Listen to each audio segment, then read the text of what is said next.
교문익교회 성도 여러분, 안녕하세요. 12월 8일 목요일 새벽 기도에 참여하신 여러분을 주님의 이름으로 환영합니다. 우리는 어제 예수님께 표적을 구하는 바리새인과 사두개인의 모습을 살펴보았습니다. 오늘은 진정한 이적과 표적이 무엇인지 말씀을 통해 살펴보겠습니다. 시대의 소망 406쪽입니다. 그들에게 죄를 자각하게 하는 성령의 능력으로 하신 그리스도 자신의 말씀은 하나님께서 그들의 구원을 위하여 주셨던 표적이었다. 우리 마음속에 그리스도를 구주로 영접하고 자기 죄를 회개하고 뉘우치는 마음이 일어난다는 것 자체가 엄청난 기적입니다. 우리의 마음속에 어떤 죄에 대한 죄책감이 일어나고 회개하는 심령이 일어나고 주님께 그것을 구하고 고백하고 예수님을 구주로 시인하고 영접하는 마음이 있을 때 그것이야말로 값으로 헤아릴 수 없는 기적이라는 사실을 우리는 기억해야 합니다.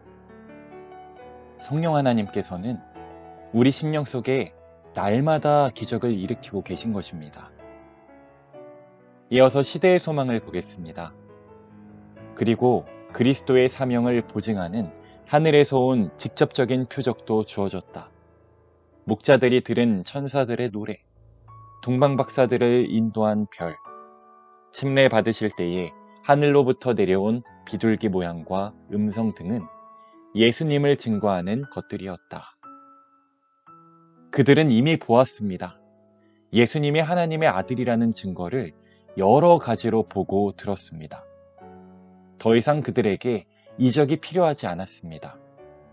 그래서 예수님은 마태복음 16장 4절에서 다음과 같이 말씀하신 것입니다. 악하고 음란한 세대가 표적을 구하나 요나의 표적밖에는 보여줄 표적이 없느니라 하시고 그들을 떠나가시니라. 무슨 표적이면 족하다고 하는 것입니까? 요나의 표적이면 족하다는 것입니다. 요나가 사흘간 물고기 뱃속에서 있다가 나온 것처럼 예수님도 사흘 동안 무덤에 계시다가 부활할 것임을 말씀하신 것입니다. 예수님의 부활, 이것이 가장 큰 표적이라고 말씀하고 계신 것입니다. 여러분은 예수님의 부활을 믿고 계십니까? 네, 우리는 그것을 보지는 못했지만 분명하고 확실하게 믿고 있습니다.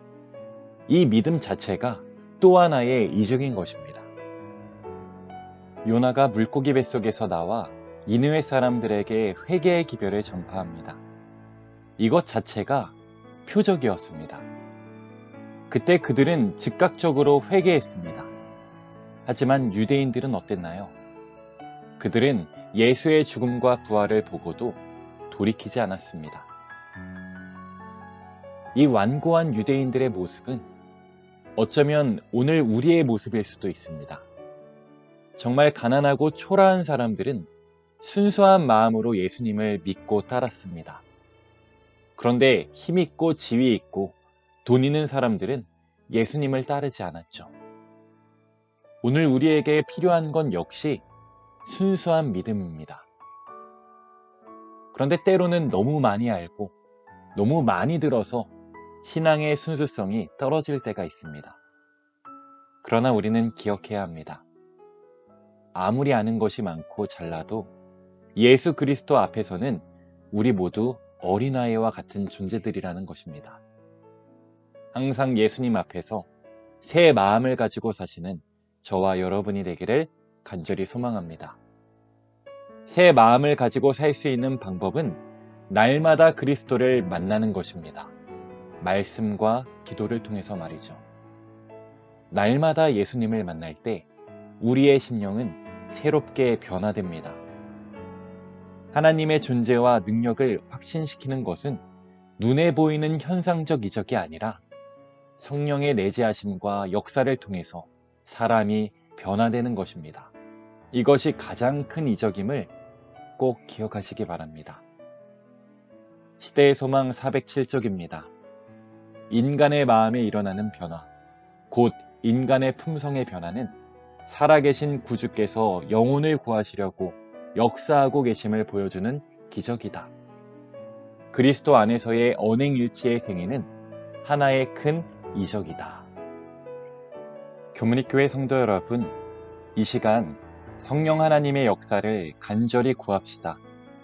그래서 우리에게도 하나님께서 주시는 가장 큰 이적을 경험하는 저와 여러분이 되기를 간절히 소망하며 말씀을 마치겠습니다. 기도하는 시간을 갖겠습니다. 첫 번째로 우리 교회의 환우들을 위해서, 두 번째로 청년 선교회를 위해서, 세 번째로 한국연합회와 각 기관들을 위해서, 그리고 마지막 네 번째로 개인 기도 제목을 가지고 음악이 마칠 때까지 기도하시겠습니다.